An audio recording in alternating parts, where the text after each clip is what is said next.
Ma'am सिदा हौदना लाक्चरीबगी मरमदिदी करिगिनो हाबदा अखोइगी नुपी खुनाइबो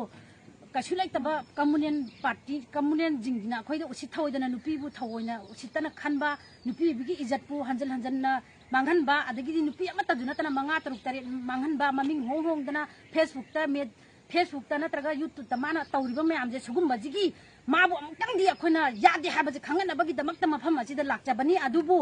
माजे मतिक चाब चैराक से कोटना नत्रगा आइन माजे पीबियो अखोइदी मागुम नुपा कयाजिना इसा इसु अमा मथंग हौरक तारगा मथंग छंदोरक तारगादी अखोइ नुपीजे पृथ्वीजिदगी मुटखिबे याय लेखा तागिबे याय अदुदुना अखोइ सुगुमगी फत्तब नुपाजे सुंगाई लैबा लैहन्निंगदे माबु मतिक चाब चैराक पीबिरगा आइनगी मतुंगिना हाटपा नत्रगा दंदी फंगनबा पामजै अदुगी दमक्ता कोइ मेरा पाइबी म्याम लाखरबा खुंगदगी मसीगी मफमसिदा लाक्चबनी सिगी वाहाइजे मीडियागी थोंगदा हाइजरी अदुगा मरी लैनबा अमदी संस्थान खुदिंगमंगजु सुगुम्बा फत्तरबा नुपाजिगी माबु खो दंदी पीबियु सिबगी चैराक नत्रगाजु आइनगी मतुंगिना माजे चैराक पीबिरगा नुपीदा अमना सुगुम्बा क्राइमजे तौबा यादे हाइबजे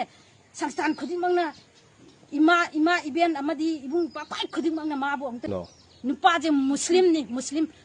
मैतैदा अचौतामना लौनबा लैनबा यादे हाइना माना मुस्लिम जिना हंजल हंजल अखोइगी मैतैदा उसितबा तौरपजे अखोइ ममा अमा ओइना सुंया याजनिंगदि हाइबा मैतै गाक्तनि माना तौरिजे हंजल हंजल मचा लैबा लैसाबी मसिंग खंगद्रबा नुपीनि माना तौरैजे अदु ममिंगजिना फेसबुक ता अमा यूट्यूब ता अमा अदगी व्हाट्सएप ता अमा समाइना होंगदन माना मैतै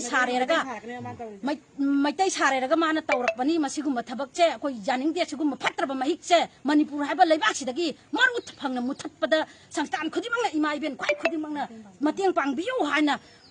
मीडियागी थोंगदा खुद नोना नुलुकना हाइजरी।